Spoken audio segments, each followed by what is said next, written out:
Nesse vídeo você vai aprender o passo a passo de como liberar espaço no TikTok. Siga o passo a passo até o final para não ter nenhum erro. Vamos lá. Na tela inicial do seu perfil do TikTok, vem no canto superior direito e clica nos 3 cortes onde estou destacando para você. Clicando nos 3 cortes, você vai vir aqui na opção de configurações e privacidade. Clicando em configurações e privacidade, agora é só a gente ir deslizando até aqui embaixo e na categoria aqui de cache e dados móveis, que é essa opção aqui, a gente vai ter a segunda opção de liberar espaço. Então a gente vai dar um toque em cima de liberar espaço, ele vai estar calculando aqui de quantos dados o TikTok utiliza do nosso armazenamento. Então aqui no caso o TikTok ele ocupa 3% do armazenamento do meu dispositivo, 6.13 GB.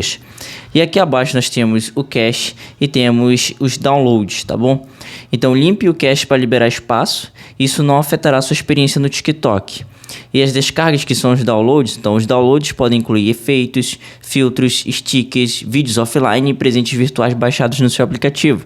Você poderá baixá-los novamente se precisar.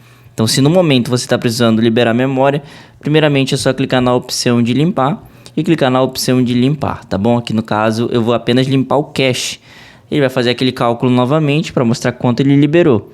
Você vai fazer esse mesmo procedimento também aqui para os downloads, porém eu não vou excluir os downloads aqui do meu perfil do TikTok.